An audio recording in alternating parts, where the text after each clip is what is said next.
권사님은 혼자서 다 하려고 하지 마세요. 이제 제가 좀 도와드릴게요. 남편을 떠나보낸 지 8년이 됐습니다. 처음엔 시간이 지나면 괜찮아질 줄 알았는데 외로움은 생각보다 오래 가더라고요. 사람들 속에 있어도 집에 돌아오면 결국 혼자였고요. 그러다 친구가 말했습니다.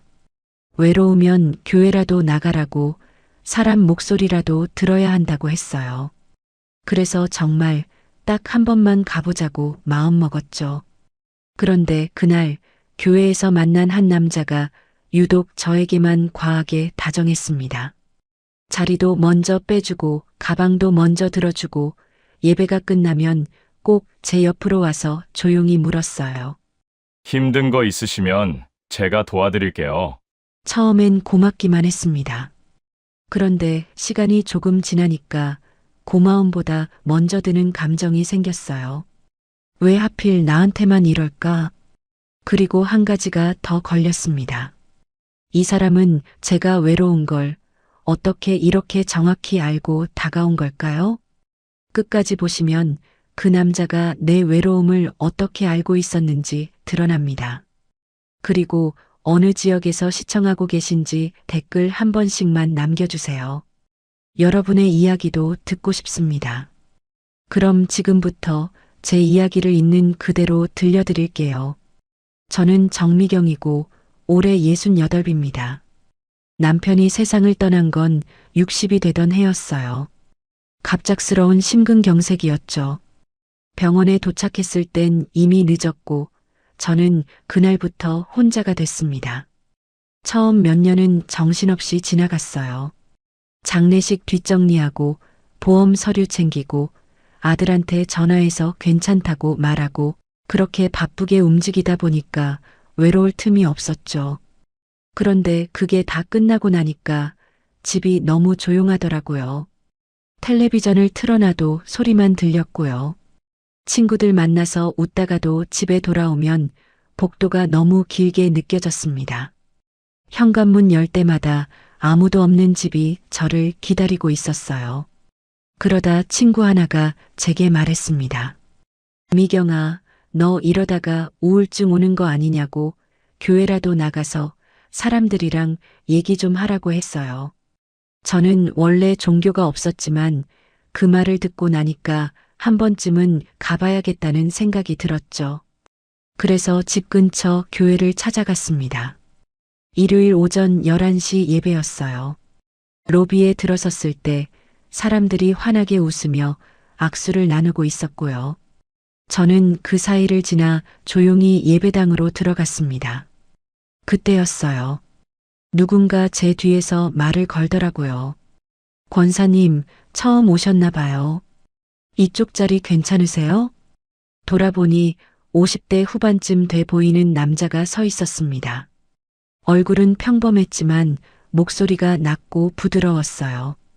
저는 괜찮다고 고개를 끄덕였죠. 그랬더니 그 사람이 제 앞자리 방석을 먼저 정리하고 가방 놓을 자리까지 만들어줬습니다.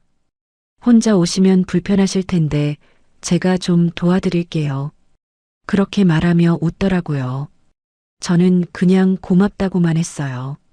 근데 이상하게 그 사람 손이 제 가방끈을 스치는 순간 가슴이 조금 두근거렸습니다. 남편이 떠난 뒤로 처음 느껴보는 감각이었죠. 예배가 시작됐고 저는 찬송가를 따라 불렀어요. 목소리를 내는 게 오랜만이었습니다. 옆에서 그 남자도 조용히 노래를 불렀고요. 예배가 끝나자 사람들이 하나둘 일어나 나갔는데 그 사람은 자리에서 일어나지 않고 저를 기다리고 있었어요. 권사님, 식사하셨어요? 갑작스러운 질문이었습니다. 저는 아직 안 했다고 대답했죠. 그랬더니 그 사람이 교회 식당으로 가자고 했어요. 예배 끝나면 다들 거기서 점심을 먹는다고 혼자 계시는 것보다 낫다고 하더라고요. 저는 잠깐 망설였습니다. 근데 거절할 이유도 없었고 혼자 집에 가서 라면 끓여 먹는 것보다는 나을 것 같았어요. 그래서 따라갔죠. 식당으로 가는 계단을 내려갈 때였습니다. 그 사람이 제 팔을 살짝 잡더라고요. 위험해요, 권사님. 천천히 내려가세요. 저는 괜찮다고 했지만 그 사람은 제 가방을 먼저 들어줬어요. 무겁지 않냐고 물었더니 전혀 안 무겁다고 웃으며 대답했습니다. 저는 그제야 그 사람 이름을 물었어요. 김영수라고 했습니다. 집사님이라고 부르면 된다고 했죠. 교회 다닌 지는 10년쯤 됐다고 혼자 사시는 분들 많이 도와드린다고 하더라고요. 식당에 도착하니 사람들이 길게 줄을 서 있었어요. 저는 뒤에 섰는데 김 집사님이 제 앞에 서서 먼저 식판을 받아왔습니다. 국이랑 반찬을 덜어주고 자리까지 안내해줬어요. 권사님은 혼자 계시죠? 밥을 먹으면서 그 사람이 물었습니다. 저는 고개를 끄덕였어요. 남편이 6년 전에 돌아가셨다고 지금은 혼자 산다고 말했죠. 그랬더니 김 집사님이 조용히 말했습니다. 많이 외로우시겠어요. 저도 비슷해요. 이혼한 지 오래됐거든요. 그 말을 들으니 왠지 마음이 조금 편해졌습니다. 이 사람도 혼자구나 그런 생각이 들었거든요. 저는 더 이상 묻지 않았고 밥을 조용히 먹었어요. 예배당을 나설 때 김 집사님이 정류장까지 바래다 주겠다고 했습니다. 저는 괜찮다고 했지만 그 사람은 이미 제 옆을 걷고 있었어요. 계단을 내려갈 때도 횡단보도를 건널 때도 계속 제 옆에 있었죠. 버스가 오자 저는 손을 흔들며 인사했습니다. 김 집사님도 손을 들어 인사를 했고요. 버스 안에서 창밖을 보니 그 사람이 제가 탄 버스가 떠날 때까지 서 있더라고요. 집에 도착해서 현관문을 열고 들어갔을 때 뭔가 기분이 이상했어요. 오늘따라 집이 덜 조용하게 느껴졌습니다. 가방을 내려놓고 소파에 앉았는데 휴대폰에 메시지가 하나 와 있었어요. 권사님, 집에 잘 도착하셨어요? 다음 주 일요일에도 오실 거죠? 김 집사님이었습니다. 저는 언제 번호를 줬나 싶었지만 아마 식당에서 교환했나 보다 싶었어요. 네, 잘 도착했다고 답장을 보냈죠. 그날 밤 저는 이불을 덮고 누웠는데 잠이 잘 오지 않았습니다. 자꾸 김 집사님 목소리가 들리는 것 같았어요. 권사님, 혼자 계시면 힘드시죠? 그 말이 계속 귓가에 맴돌았습니다. 다음 주 일요일이 됐어요. 저는 옷을 좀 더 신경 써서 입고 교회로 갔습니다. 로비에 들어서자마자 김 집사님이 보였어요. 그 사람도 저를 보고 환하게 웃으며 다가왔죠. 오늘도 오셨네요, 권사님. 자리는 지난주처럼 제 옆에 앉으세요. 그렇게 말하며 제 가방을 또 들어줬습니다. 저는 이번엔 거절하지 않았어요. 예배가 끝나고 또 식당으로 갔고 또 정류장까지 함께 걸었습니다. 그게 반복됐어요. 일요일마다 교회에 가면 김 집사님이 저를 기다리고 있었고 식사를 함께하고 배웅을 해줬죠. 그러다 보니 저도 모르게 일요일을 기다리게 됐습니다. 한 달쯤 지났을 때 김 집사님이 물었어요. 권사님, 평일엔 뭐 하세요? 저는 별로 하는 게 없다고 대답했습니다. 집에서 텔레비전 보고 동네 한 바퀴 걷고 그게 다라고 했죠. 그랬더니 김 집사님이 말했어요. 그럼 제가 가끔 연락드려도 될까요? 혼자 계시면 심심하실 텐데. 저는 괜찮다고 했습니다. 사실 거절할 이유가 없었어요. 그 사람은 친절했고 저를 불편하게 하지 않았거든요. 그날 이후로 김 집사님한테서 메시지가 자주 왔습니다. 아침에 일어나면 좋은 아침이라는 인사가 와 있었고 점심때쯤 되면 식사는 하셨냐는 메시지가 왔어요. 저녁에는 오늘 하루는 어땠냐고 물어봤죠. 처음엔 답장하는 게 귀찮았습니다. 근데 며칠 지나니까 답장을 안 보내면 뭔가 허전하더라고요. 그래서 저도 짧게라도 답을 보냈어요. 잘 먹었다고, 오늘은 날씨가 좋았다고 그런 이야기들을 나눴습니다. 그러던 어느 날 김 집사님이 전화를 걸어왔어요. 권사님, 지금 시간 괜찮으세요? 목소리 좀 듣고 싶어서요. 저는 괜찮다고 대답했습니다. 그 사람은 전화로도 말투가 부드러웠어요. 오늘 뭐 하셨냐고, 저녁은 드셨냐고, 혹시 외로우시진 않냐고 물었죠. 저는 그 질문에 잠깐 말을 멈췄습니다. 외롭냐는 질문을 받은 게 정말 오랜만이었거든요. 저는 솔직하게 대답했어요. 가끔 외롭죠. 근데 익숙해요. 그랬더니 김 집사님이 조용히 말했습니다. 권사님, 익숙해지시면 안 돼요. 사람은 혼자 살게 안 돼 있어요. 그 말이 가슴에 와닿았습니다. 저는 아무 말도 못하고 전화기만 들고 있었어요. 김 집사님이 다시 말했죠. 제가 옆에 있을게요. 혼자라고 생각하지 마세요. 전화를 끊고 나서 저는 한참 동안 소파에 앉아 있었습니다. 가슴이 두근거렸고 손이 떨렸어요. 이게 뭔가 싶었죠. 근데 동시에 이 감정이 나쁘지 않았습니다. 그날 밤 저는 거울을 보며 생각했어요. 나한테 왜 이러는 걸까? 김 집사님은 왜 하필 나한테만 이렇게 친절한 걸까요? 김 집사님과의 연락은 점점 잦아졌습니다. 아침마다 메시지가 왔고 저녁이면 전화가 왔어요.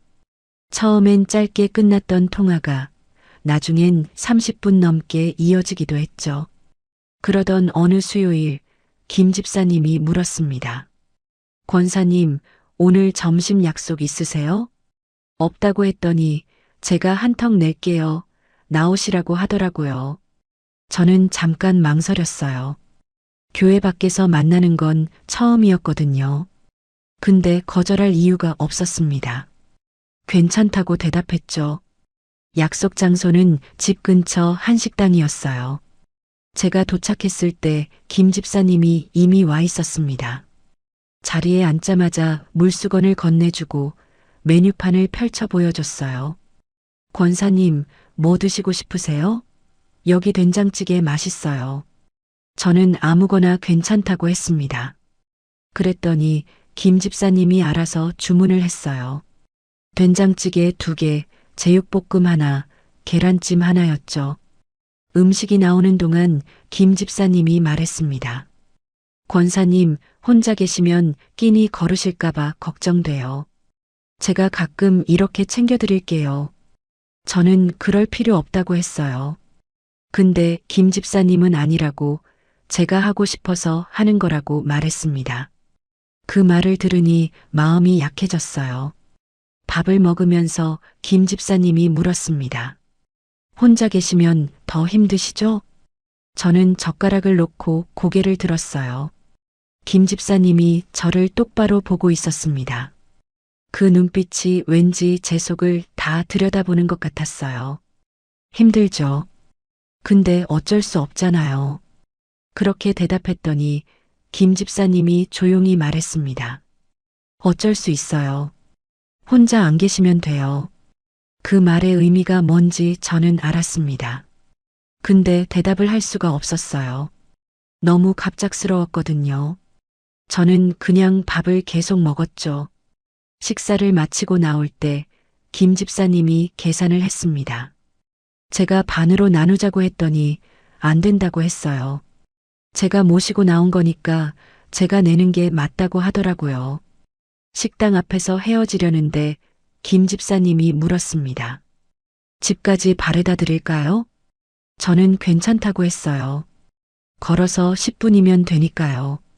근데 김 집사님은 그래도 함께 걷겠다고 했습니다. 저는 더 이상 거절하지 않았어요. 집 앞 골목에 도착했을 때 저는 여기서 됐다고 말했습니다. 김 집사님이 고개를 끄덕이며 말했어요. 권사님, 오늘 즐거웠어요. 다음에 또 나오실 거죠? 저는 생각해 보겠다고 했습니다. 그랬더니 김 집사님이 웃으며 말했어요. 생각 안 하셔도 돼요. 제가 또 연락드릴게요. 현관에 들어가서 문을 닫는데 가슴이 두근거렸습니다. 왜 이러는 걸까? 나한테 왜 이렇게까지 잘해주는 걸까? 그런 생각이 들었어요. 그날 저녁 예상대로 메시지가 왔습니다. 권사님, 집에 잘 들어가셨어요? 오늘 함께해서 기뻤어요. 저는 답장을 보내지 않았습니다. 뭐라고 써야 할지 몰랐거든요. 근데 10분쯤 지나니까 또 메시지가 왔어요. 혹시 불편하셨나요? 제가 너무 나갔나 봐요. 죄송해요. 그 말을 보니 마음이 약해졌습니다. 저는 아니라고, 불편하지 않았다고 답장을 보냈어요. 그랬더니 김 집사님이 안심했다고, 다행이라고 답을 보냈죠. 그 이후로 밤 약속이 자주 생겼습니다. 일주일에 한두 번씩 만났고, 만날 때마다 김 집사님이 계산을 했어요. 저는 미안하다고 했지만 김 집사님은 괜찮다고만 했습니다. 어느 날 저녁 김 집사님이 전화를 걸어왔어요. 권사님, 지금 뭐 하세요? 텔레비전 보고 있다고 했더니 나와서 산책할래요? 하고 물었습니다. 저는 잠깐 망설였어요. 밤에 나가는 건 처음이었거든요.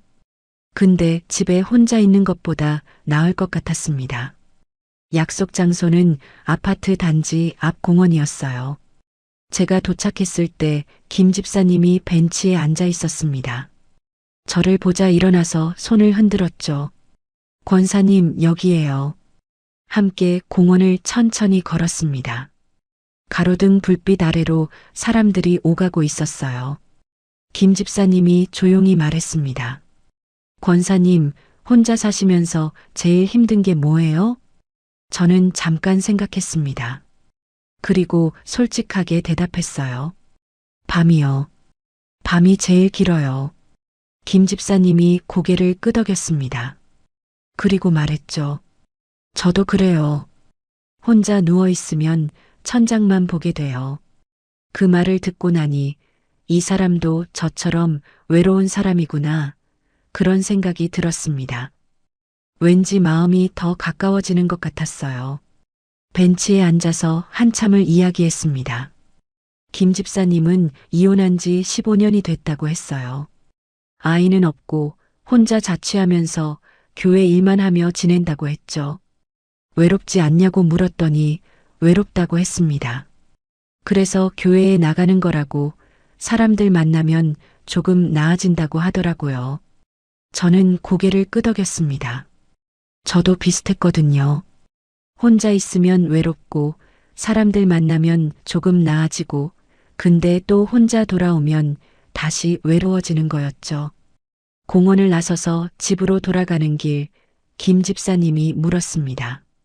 권사님, 제가 자주 연락드려도 괜찮으시죠? 저는 괜찮다고 대답했어요. 사실 김 집사님 연락이 기다려지고 있었거든요. 메시지가 오면 마음이 조금 따뜻해졌고, 전화가 오면 목소리를 듣는 게 좋았습니다. 집 앞에서 헤어질 때 김 집사님이 말했어요. 권사님, 오늘 좋았어요. 다음엔 더 자주 만나요. 저는 생각해 보겠다고 했습니다. 근데 속으로는 이미 대답이 정해져 있었어요. 저도 자주 만나고 싶었거든요. 현관에 들어가서 불을 켰을 때 집이 덜 외롭게 느껴졌습니다. 오늘따라 공기가 따뜻한 것 같았어요. 소파에 앉아서 휴대폰을 보니 김 집사님한테서 메시지가 와 있었습니다. 오늘 함께 해줘서 고마워요, 권사님. 저는 답장을 보냈어요. 저도 좋았다고, 다음에 또 만나요. 그렇게 썼습니다. 그날 밤 저는 이불을 덮고 누웠는데 잠이 잘 안 왔어요.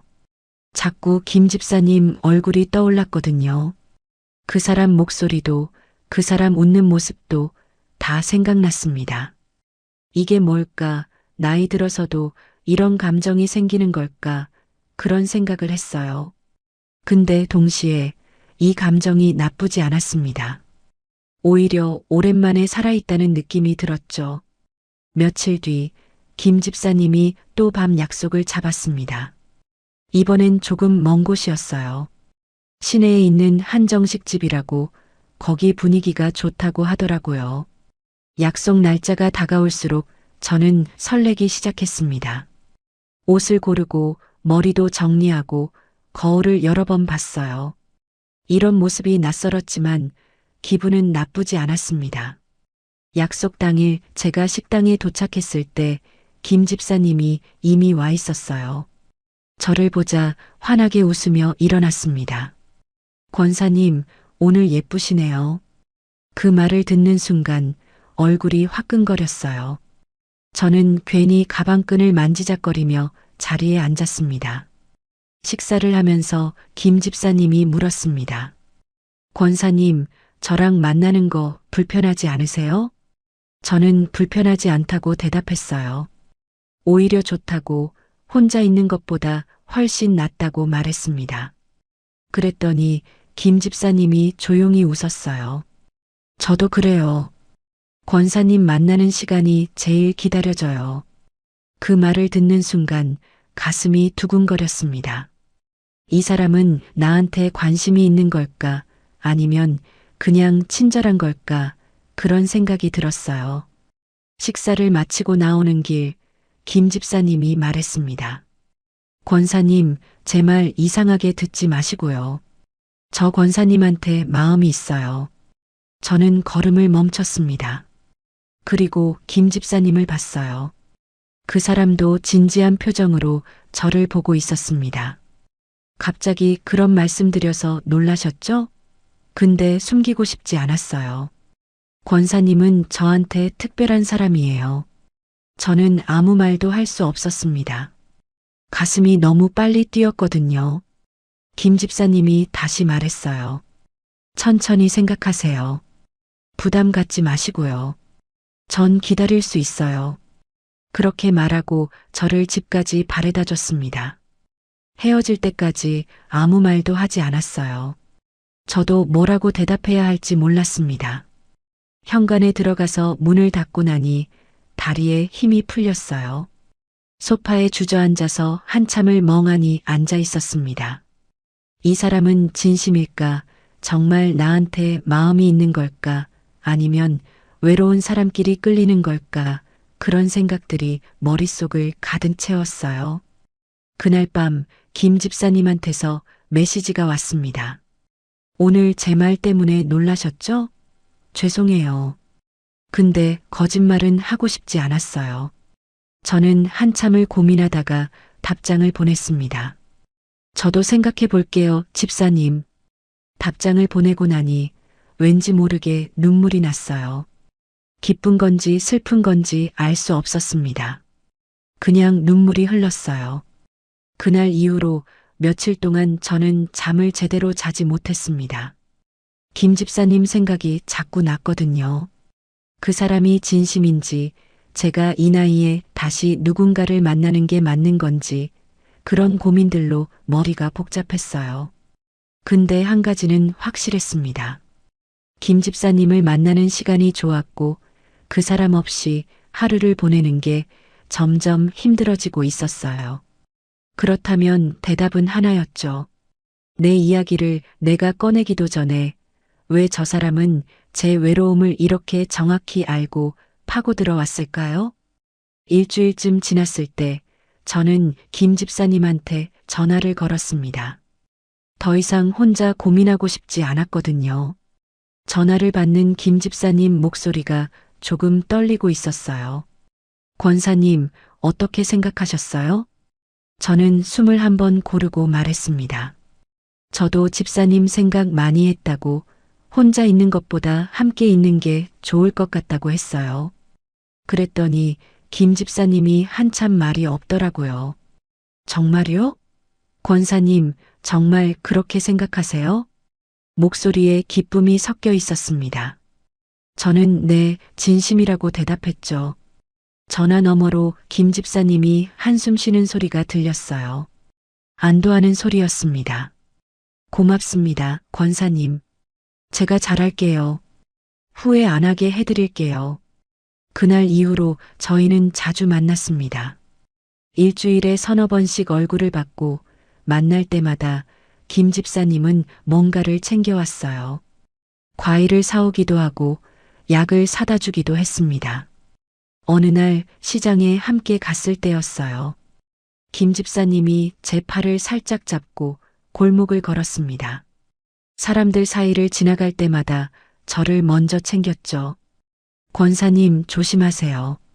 여기 바닥 미끄러워요. 약국 앞을 지날 때 김 집사님이 문득 멈춰 섰습니다. 그리고 물었어요. 권사님, 드시는 약 있으세요?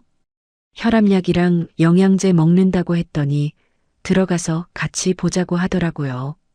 약국에 들어가니 약사님이 반갑게 맞아줬습니다. 김 집사님이 제 약 이름을 말하고 한 달치를 샀어요. 제가 챙길게요, 권사님. 이제부터 이런 건 제가 다 할게요. 약봉투를 들고 나오면서 김 집사님이 말했습니다. 저는 괜찮다고 혼자서도 잘 챙긴다고 했어요. 근데 김 집사님은 안 된다고 혼자 하면 잊어버릴 수 있다고 했습니다. 그 말이 배려처럼 들렸지만 왠지 모르게 조금 답답하기도 했어요. 근데 그게 뭔지 정확히 알 수 없었습니다. 그냥 김 집사님이 저를 걱정하는 거라고 생각했죠. 며칠 뒤 김 집사님이 산책을 하자고 했습니다. 강변 산책로를 함께 걸었어요. 해질 무렵이라 하늘이 붉게 물들고 있었습니다. 걷다가 벤치에 앉았을 때 김 집사님이 조용히 말했어요. 권사님, 저 진지하게 여쭤봐도 될까요? 저는 고개를 끄덕였습니다. 김 집사님이 제 손을 잡더라고요. 손이 따뜻했어요. 우리 진지하게 만나볼래요? 그냥 만나는 게 아니라 진짜로 함께 살 생각으로요. 그 말을 듣는 순간 가슴이 철렁했습니다. 재혼 이야기였거든요. 저는 한 번도 생각해 본 적 없는 일이었어요. 집사님, 그건 너무 빠른 거 아닌가요? 김 집사님이 고개를 저었습니다. 그리고 진지하게 말했어요. 빠르지 않아요. 저희 나이에 뭘 더 기다려요? 외롭게 혼자 사는 것보다 둘이 함께 사는 게 낫잖아요. 그 말이 맞았습니다. 실제로 저는 혼자 사는 게 점점 힘들어지고 있었어요. 김 집사님과 함께 있을 때가 제일 편했고 혼자 집에 돌아가는 게 싫어지고 있었습니다. 생각해 볼게요, 집사님. 김 집사님이 고개를 끄덕였어요. 그리고 말했습니다. 오래 생각하지 마세요. 복잡하게 생각할수록 더 어려워져요. 집으로 돌아오는 길, 저는 계속 그 말을 생각했습니다. 복잡하게 생각하지 말라고, 함께 살자고, 그 말들이 머릿속을 맴돌았어요. 집에 도착해서 거실에 앉았을 때 문득 주변이 너무 조용하게 느껴졌습니다. 텔레비전을 켜도 소리만 들렸고 냉장고 돌아가는 소리만 크게 들렸어요. 그날 밤 김 집사님한테서 메시지가 왔습니다. 오늘 제 말 부담스러우셨죠? 근데 권사님, 전 진심이에요. 함께 살고 싶어요. 저는 한참을 그 메시지를 보고 있었습니다. 그리고 답장을 보냈어요. 저도 생각해 봤는데요, 집사님. 좋아요. 함께 살아요. 답장을 보내는 순간 손이 떨렸습니다. 이게 맞는 선택인가, 잘하는 건가, 그런 생각이 들었지만 이미 늦었어요. 메시지는 보내졌고 곧바로 전화가 왔습니다. 권사님, 정말이요? 진심이세요? 김 집사님 목소리가 들떠 있었습니다. 저는 네, 진심이라고 대답했어요. 그랬더니 김 집사님이 말했습니다. 고맙습니다, 권사님. 아니, 이제 여보라고 불러도 될까요? 그 말을 듣는 순간 가슴이 두근거렸어요. 여보라는 호칭이 너무 오랜만이었거든요. 저는 괜찮다고 부르고 싶으면 부르라고 했습니다. 그날 이후로 모든 게 빠르게 진행됐어요. 김 집사님은 다음날 바로 부동산을 알아봤습니다. 저희 둘이 살 아파트를 구한다고 새로 시작하는 거니까 새 집에서 살자고 했어요. 일주일 만에 전세 계약을 했습니다. 2층짜리 빌라였어요. 조용한 동네에 있었고 햇빛이 잘 드는 곳이었습니다. 김 집사님이 계약금을 냈고 저는 중도금을 냈어요. 혼인신고는 이사 가기 전에 했습니다. 구청에 함께 가서 서류를 냈죠. 직원이 축하한다고 말했을 때 저는 실감이 나지 않았어요. 이게 정말 현실인가 싶었습니다.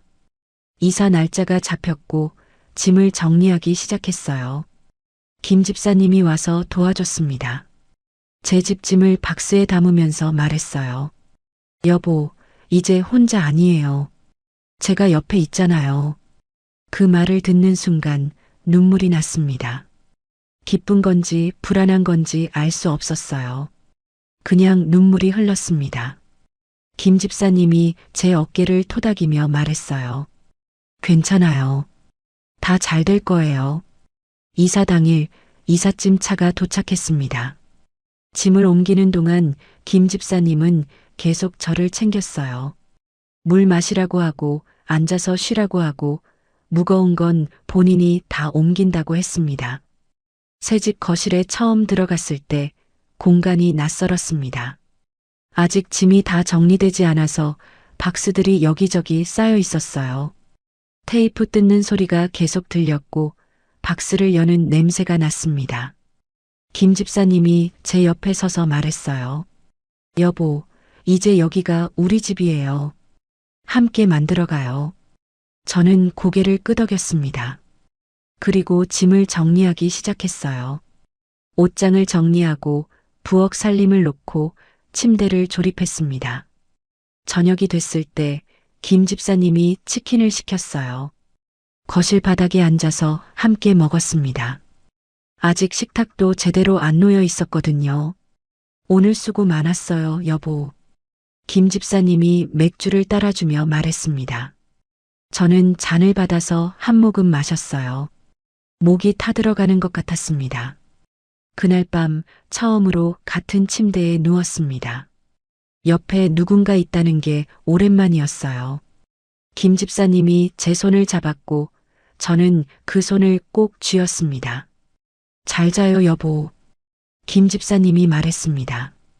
저는 대답 대신 눈을 감았어요. 근데 잠이 오지 않았습니다. 옆에서 김 집사님 숨소리가 들렸고 낯선 공기가 느껴졌어요. 이게 맞는 선택이었을까? 그런 생각이 들었습니다. 근데 이미 늦었어요. 혼인신고도 했고 집도 얻었고 이제 저희는 부부였으니까요. 다음 날 아침 김 집사님이 먼저 일어나 아침을 준비했습니다. 계란 프라이 냄새가 났어요. 거실로 나가니 김 집사님이 웃으며 말했습니다. 여보, 일어났어요?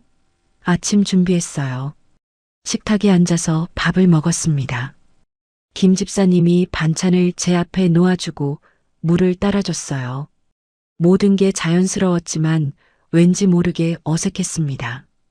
식사를 마치고 설거지를 하는데 김 집사님이 뒤에서 껴안았어요. 여보, 행복해요. 함께 살게 돼서요. 저는 아무 말도 하지 않았습니다. 그냥 고개만 끄덕였어요. 근데 속으로는 불안함이 커지고 있었습니다. 며칠이 지나면서 김 집사님은 점점 더 적극적으로 제 생활에 관여하기 시작했어요.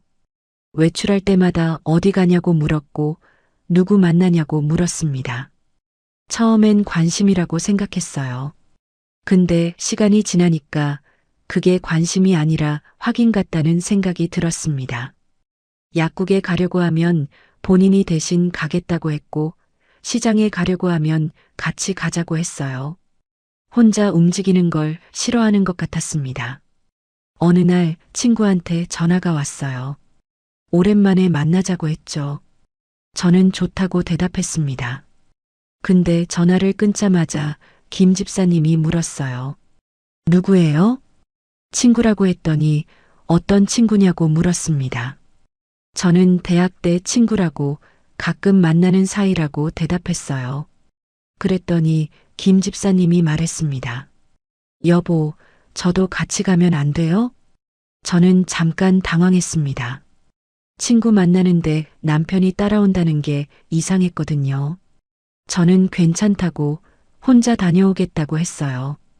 그랬더니 김 집사님 표정이 굳어졌습니다. 말은 안 했지만 기분이 상한 게 보였어요. 그날 이후로 김 집사님 태도가 조금씩 변하기 시작했습니다. 예전처럼 다정하긴 했지만 뭔가 감시하는 느낌이 들었어요. 제가 외출하고 돌아오면 어디 갔다 왔냐고 물었고 누구 만났냐고 확인했습니다. 처음엔 그냥 궁금해서 묻는 거라고 생각했어요. 근데 점점 질문이 구체적으로 변했습니다. 몇 시에 만났냐, 어디서 만났냐, 무슨 이야기를 나눴냐, 다 물어봤어요. 어느 날 밤 저는 김 집사님한테 물었습니다. 여보, 왜 자꾸 제 일정을 확인해요? 김 집사님이 잠깐 말을 멈췄습니다. 그리고 말했어요. 확인하는 게 아니라 걱정되는 거예요. 여보 혼자 다니면 불안해요. 그 말이 이해되지 않았습니다. 저는 평생 혼자 다녔는데 왜 갑자기 불안하다고 하는 건지 알 수 없었어요. 근데 더 묻지 않았습니다. 괜히 싸우고 싶지 않았거든요. 그냥 알았다고 앞으로 말하고 다니겠다고 대답했어요. 그날 밤 침대에 누웠을 때 김 집사님이 제 손을 잡았습니다. 그리고 말했어요. 여보, 저 없으면 안 돼요. 혼자 있으면 또 외로워질 거예요. 저는 그 말이 이상하게 들렸습니다. 김 집사님은 저를 사랑하는 게 아니라 제가 외로운 걸 원하는 것 같았어요. 근데 확신할 수 없었습니다. 그냥 제 착각일 수도 있었으니까요. 저는 눈을 감고 잠들려고 했어요. 그때 문득 이런 생각이 들었습니다. 여보가 된 순간부터 왜 제 생활이 이렇게 빨리 섞이기 시작한 걸까요?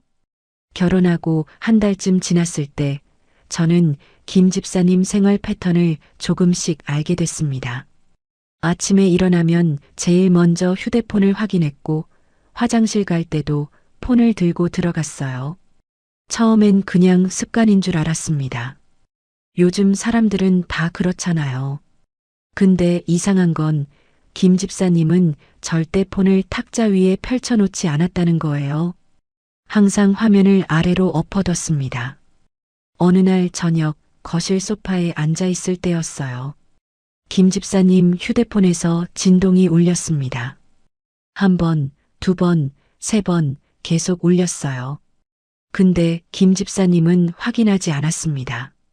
여보, 전화 온 것 같은데요. 제가 말하자 김 집사님이 폰을 집어들었어요. 화면을 보더니 표정이 굳어지더라고요. 그리고 일어나서 화장실로 들어갔습니다. 화장실 문이 닫히고 물소리가 들렸어요. 근데 그 사이로 김 집사님이 통화하는 소리가 희미하게 들렸습니다. 무슨 말인지는 알 수 없었지만 목소리가 낮고 급했어요. 10분쯤 지나서 김 집사님이 나왔습니다. 아무렇지 않은 표정으로 다시 소파에 앉았어요. 누구 전화였어요? 제가 물었더니 교회 집사님이라고 했습니다. 그냥 안부 전화였다고 별거 아니라고 하더라고요. 저는 더 묻지 않았습니다. 근데 속으로는 이상하다는 생각이 들었어요. 교회 집사님 전화를 왜 화장실 가서 받았을까요? 그날 밤 잠자리에 들었을 때 김 집사님 휴대폰에서 또 진동이 울렸습니다. 새벽 2시쯤이었어요. 김 집사님이 벌떡 일어나서 폰을 집어들었습니다. 화면을 확인하더니 바로 거실로 나갔어요. 저는 눈을 감고 자는 척했습니다. 거실에서 김 집사님이 낮은 목소리로 통화하는 소리가 들렸어요. 화가 난 것 같기도 하고 다급한 것 같기도 했습니다. 통화가 끝나고 김 집사님이 다시 침실로 들어왔어요. 침대에 누웠지만 한참 동안 뒤척였습니다. 저는 계속 자는 척했어요. 다음 날 아침 김 집사님 표정이 어두웠습니다. 아침 식사도 제대로 안 하고 계속 휴대폰만 들여다봤어요. 무슨 일 있어요, 여보? 제가 물었더니 아니라고 했습니다. 그냥 피곤하다고 잠을 못 잤다고 하더라고요. 저는 더 묻지 않았습니다. 근데 불안한 마음이 커졌어요. 뭔가 숨기는 게 분명했거든요. 며칠 뒤 김 집사님이 외출한다고 했습니다. 교회 일이 있다고 저녁 늦게 들어올 거라고 했어요. 저는 알았다고 대답했습니다. 김 집사님이 나간 뒤 저는 집안을 정리했어요. 거실을 청소하고 침실 이불을 정리하고 서랍을 닦았습니다. 그러다가 김 집사님 서랍을 열게 됐어요. 원래는 열면 안 되는 거 알았지만 손이 저절로 움직였습니다. 서랍 안에는 서류 봉투가 몇 개 있었어요. 하나를 꺼내봤습니다. 은행 독촉장이었어요. 대출 연체 통지서였습니다. 심장이 빠르게 뛰기 시작했어요. 다른 봉투도 열어봤습니다. 카드 연체 통지서, 대부업체 안내문, 소액대출 광고지 다 똑같았습니다. 손이 떨렸어요. 이게 뭐지? 여보가 빚이 있었던 거야. 그런 생각이 들었습니다. 서류를 다시 넣고 서랍을 닫았지만 머릿속이 복잡했어요. 저녁에 김 집사님이 돌아왔습니다. 아무렇지 않게 웃으며 인사했어요. 여보, 저 왔어요. 저녁 먹었어요?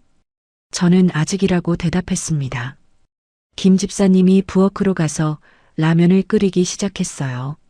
저는 식탁에 앉아서 김 집사님 뒷모습을 봤습니다. 말해야 하나, 서랍을 봤다고 말해야 하나, 그런 고민이 들었어요. 근데 입이 떨어지지 않았습니다. 라면이 끓고 같이 먹었어요.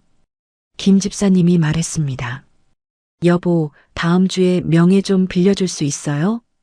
갑작스러운 질문이었습니다. 저는 무슨 말인지 몰라서 다시 물었어요. 명의요? 무슨 명의요? 김 집사님이 설명했습니다. 휴대폰 명의라고, 본인 명의로는 개통이 안 된다고, 신용 문제 때문이라고 했어요. 저는 그 순간 서랍 속 서류가 떠올랐습니다. 빚 독촉장들이 머릿속을 스쳤어요. 여보, 혹시 빚 있어요? 제가 직접 물었습니다. 김 집사님 표정이 굳어졌어요. 잠깐 침묵이 흘렀습니다. 어떻게 알았어요? 김 집사님이 조용히 물었습니다. 저는 서랍을 봤다고, 서류를 봤다고 대답했어요. 김 집사님이 한숨을 쉬었습니다. 미안해요, 여보. 말하려고 했는데 타이밍을 못 잡았어요. 저는 얼마냐고 물었습니다. 김 집사님이 대답을 망설이더니 말했어요. 한 3천만 원쯤요. 머리가 멍해졌습니다. 3천만 원이라는 금액이 실감 나지 않았어요. 김 집사님이 계속 말했습니다. 사업하다가 망했어요. 몇 년 전에요. 그때 빚이 생긴 거예요. 조금씩 갚고 있는데 이자가 계속 붙어서요. 저는 아무 말도 할 수 없었습니다. 결혼하기 전에 왜 말하지 않았냐고 묻고 싶었지만 이미 늦었어요. 혼인신고도 했고 집도 함께 쓰고 있었으니까요. 여보, 화났어요? 김 집사님이 조심스럽게 물었습니다. 저는 화난 게 아니라 당황스럽다고 대답했어요. 그리고 앞으로 어떻게 할 거냐고 물었습니다. 제가 천천히 갚을게요. 여보한테 피해 안 줄게요. 약속해요. 김 집사님이 제 손을 잡았습니다. 근데 그 손이 예전처럼 따뜻하게 느껴지지 않았어요. 오히려 무겁게 느껴졌습니다. 그날 밤 저는 잠을 이룰 수 없었어요. 옆에서 김 집사님이 코를 골며 자고 있었지만 저는 천장만 바라봤습니다. 3천만 원이라는 빚, 결혼 전에 말하지 않았던 것, 휴대폰을 숨기던 행동, 새벽에 오던 전화 다 연결되기 시작했어요. 이 사람은 처음부터 뭘 알고 접근한 걸까요? 그날 이후로 김 집사님은 더 자주 제 명의를 요구했습니다. 휴대폰 개통부터 시작해서 인터넷 가입, 카드 발급까지 다 제 이름으로 하자고 했어요. 처음엔 부부니까 당연한 거라고 생각했습니다. 근데 시간이 지나면서 이상한 점들이 보이기 시작했어요. 제 명의로 만든 카드를 김 집사님이 주로 사용했고 청구서는 제 계좌에서 빠져나갔습니다. 어느 날 은행에서 전화가 왔어요. 대출 한도 조회 내역이 있다고 본인이 맞냐고 물었습니다. 저는 조회한 적 없다고 대답했어요. 전화를 끊고 김 집사님한테 물었습니다. 당신 제 이름으로 대출 알아보셨어요? 김 집사님이 잠깐 당황한 표정을 지었어요. 그리고 말했습니다. 아, 그거요. 그냥 한도만 확인해 본 거예요. 실제로 받은 건 아니에요. 왜 제 동의도 없이 그런 걸 했냐고 물었더니 김 집사님이 답답하다는 표정을 지었어요. 여보, 우리 부부잖아요. 이 정도는 괜찮은 거 아니에요? 그 말이 이상했습니다. 부부라고 해서 상대방 명의를 마음대로 쓰는 게 당연한 건 아니잖아요. 저는 앞으로 그러지 말라고 했습니다. 김 집사님이 알았다고 대답했지만 표정이 좋지 않았어요. 그날 저녁부터 말수가 줄었고 저녁 식사도 거의 안 했습니다. 며칠 뒤 새벽에 또 전화가 왔어요. 이번엔 김 집사님이 전화를 받지 않았습니다. 진동만 계속 울렸고 화면에는 모르는 번호가 떠 있었어요. 저는 참다 못해 김 집사님을 깨웠습니다. 당신 전화 왔어요. 김 집사님이 눈을 뜨더니 폰을 집어들었어요. 화면을 보자마자 표정이 굳어졌습니다. 전화를 거절하고 다시 누웠어요. 누구예요? 제가 물었더니 스팸이라고 했습니다. 근데 스팸이 새벽 3시에 올 리 없잖아요. 저는 더 캐묻지 않았지만 불안감이 커졌습니다. 다음 날 아침 김 집사님이 먼저 말을 꺼냈어요. 여보, 사실은요. 제가 돈이 좀 필요해요. 저는 젓가락을 놓고 김 집사님을 봤습니다. 김 집사님이 계속 말했어요. 빚 때문에 독촉이 심해졌어요. 이번 달 이자라도 갚아야 하는데 제 통장에 돈이 없어요. 얼마나 필요하냐고 물었더니 200만 원이라고 했습니다. 저는 한참 생각했어요. 그리고 대답했습니다. 당신이 갚을 거면 드릴게요. 근데 이번 한 번만이에요. 김 집사님이 고맙다고 꼭 갚겠다고 했습니다. 저는 통장에서 200만 원을 찾아서 건넸어요. 김 집사님이 돈을 받아들고 나갔습니다. 근데 일주일 뒤 또 돈이 필요하다고 했어요. 이번엔 300만 원이었습니다. 카드값이 막혔다고 연체되면 신용등급이 떨어진다고 했어요. 저는 이번에도 돈을 줬습니다. 근데 돌려받을 수 있을지 확신이 서지 않았어요. 한 달 사이에 김 집사님한테 500만 원을 줬습니다. 그런데 갚는다는 말은 없었어요. 오히려 또 필요하다는 말만 계속 나왔습니다. 어느 날 저녁 식탁에 마주 앉았을 때 김 집사님이 조심스럽게 말했어요. 여보, 혹시 돈 좀 있으세요? 저는 그 순간 숨이 막혔습니다. 또 돈 이야기였어요. 얼마나 필요하냐고 물었더니 1,000만 원이라고 했습니다. 1,000만 원이요? 갑자기 왜 그렇게 많이 필요해요? 김 집사님이 설명했습니다. 빚을 정리하려면 목돈이 필요하다고 이번에 제대로 정리하면 더 이상 독촉 안 받는다고 했어요. 저는 고개를 저었습니다. 저한테 그렇게 큰 돈 없어요. 있어도 못 줘요. 김 집사님 얼굴이 굳어졌어요. 그리고 말했습니다. 여보, 우리 부부잖아요. 제가 힘들 때 도와줘야 하는 거 아니에요? 저는 더 이상 여보라는 호칭을 입에 올릴 수 없었습니다. 그냥 차갑게 대답했어요. 당신 빚은 당신이 해결해야죠. 저한테 왜 자꾸 돈을 요구해요? 김 집사님이 화를 냈습니다. 목소리가 높아졌어요. 그럼 뭐 어쩌라고요? 저보고 어떻게 하라고요? 저는 대답하지 않았습니다. 자리에서 일어나서 침실로 들어갔어요. 문을 닫고 이불을 뒤집어 썼습니다. 거실에서 김 집사님이 물건 집어 던지는 소리가 들렸어요. 뭔가 깨지는 소리도 났습니다. 저는 귀를 막고 눈을 감았어요. 다음 날 아침 김 집사님은 집을 나갔습니다. 아무 말 없이 가방을 들고 나가더라고요. 어디 가냐고 묻지 않았어요. 저는 거실을 정리했습니다. 어젯밤에 깨진 컵을 치우고 바닥을 닦았어요. 그러다 문득 서랍이 열려 있는 걸 봤습니다. 김 집사님 서랍이었어요.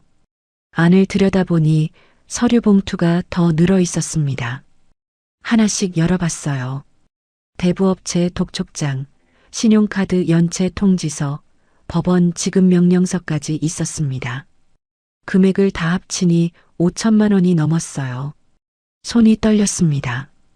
이 사람이 저한테 말한 빚은 3천만 원이었는데 실제로는 훨씬 많았던 거예요. 저는 그 순간 결심했습니다. 더 이상 이렇게 살 수 없다고, 나가야 한다고 생각했어요.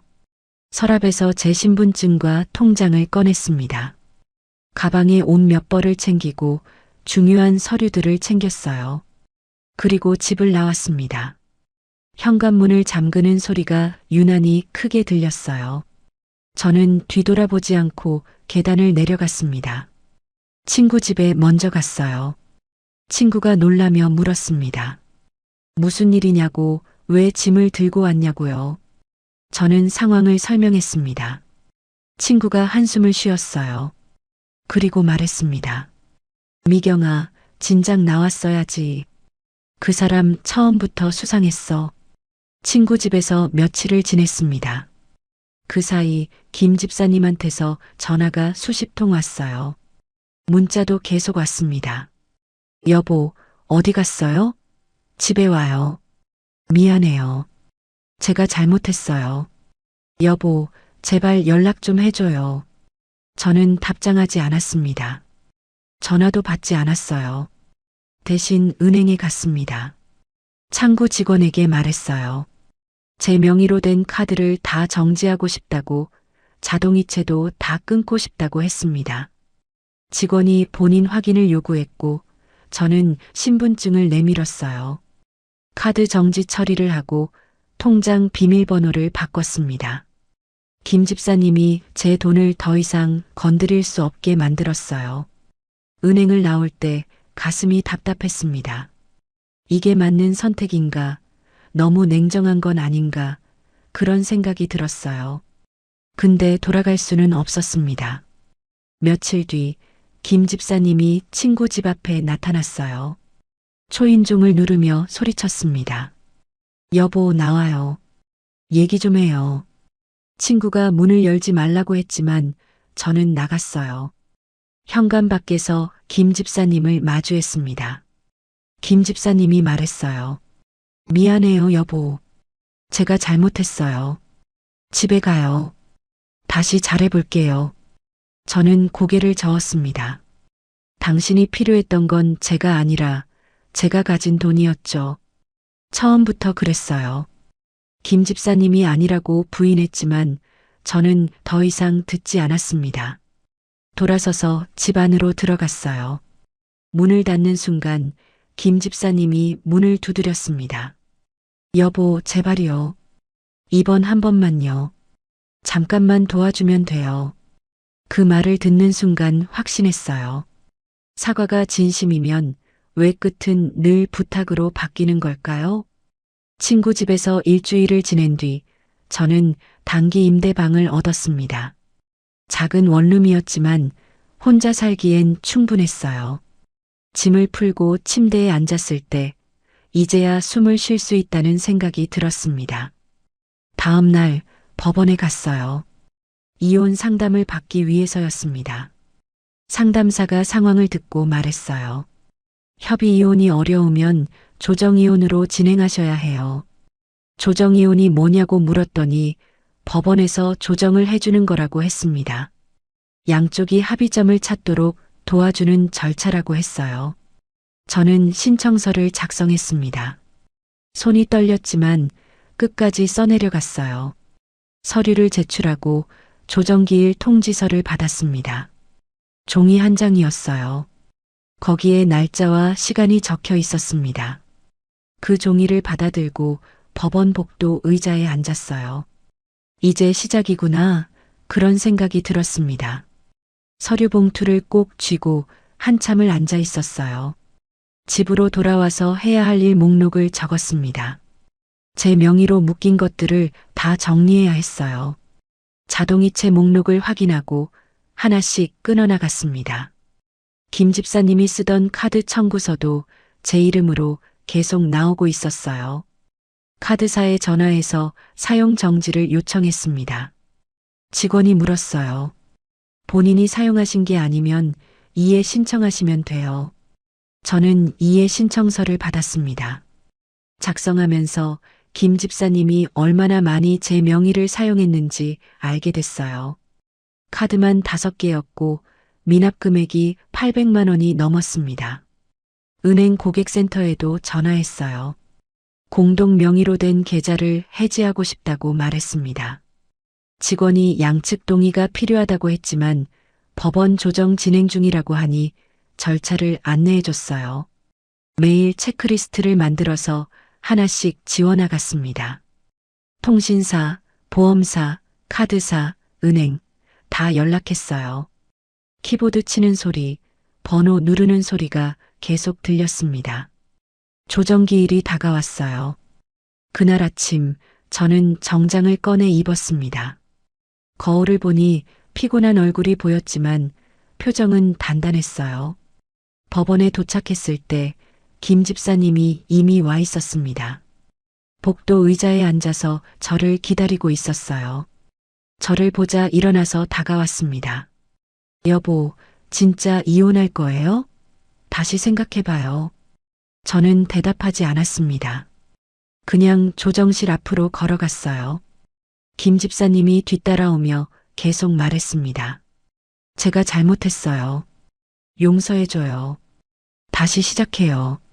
조정실 문이 열렸고 조정위원이 저희를 불렀어요. 들어가서 마주 앉았습니다. 김 집사님이 제 손을 잡으려고 했지만 저는 손을 빼냈어요.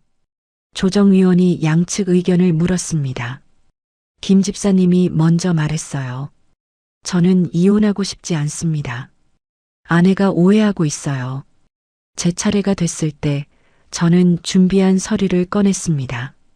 김 집사님의 빚 독촉장, 제 명의로 된 카드 청구서, 자동이체 내역 다 보여줬어요. 조정위원이 서류를 보더니 김 집사님한테 물었습니다. 이게 사실입니까? 김 집사님이 대답을 못했어요. 그냥 고개를 숙이고 있었습니다. 조정위원이 말했어요. 재산 분할이나 위자료 문제는 없으신가요? 저는 아무것도 원하지 않는다고 했습니다. 그냥 제 이름만 돌려받고 싶다고, 김 집사님 빚에서 벗어나고 싶다고 말했어요. 조정이 진행됐습니다. 김 집사님은 끝까지 여보라는 호칭을 붙잡듯 불렀지만 저는 짧게만 대답했어요. 당신이 필요했던 건 내가 아니라 내가 비어있던 자리였어요. 조정이 끝나고 복도로 나왔을 때 김 집사님이 마지막으로 말했습니다. 여보, 정말 이게 끝인가요? 저는 고개를 끄덕였어요. 그리고 돌아섰습니다. 김 집사님이 더 이상 따라오지 않았어요. 법원을 나서는 길, 하늘이 유난히 맑았습니다. 저는 가방에서 조정기일 통지서를 꺼내봤어요. 이제 이 종이는 필요 없었습니다. 집으로 돌아와서 달력을 펼쳤어요. 다음 주에 문화센터 걷기 모임이 있었습니다. 친구가 권유했던 거였어요. 저는 빨간 펜으로 동그라미를 그렸습니다. 그날 저녁 창문을 열고 바람을 쐬었어요.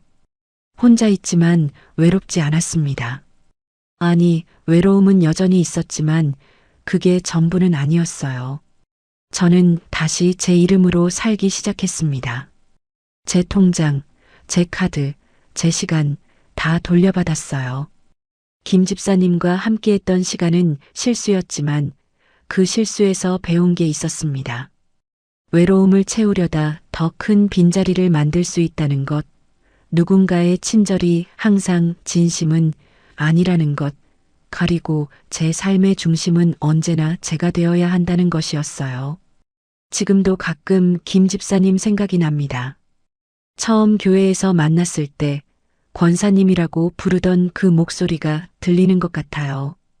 근데 후회하지 않아요. 외로움은 남아있지만 내 삶의 중심은 다시 내 쪽으로 돌아왔으니까요. 오늘 이야기 끝까지 들어주셔서 고맙습니다. 구독해 두시면 다음 사연도 과장 없이 있는 그대로 더 친절하게 들려드릴게요.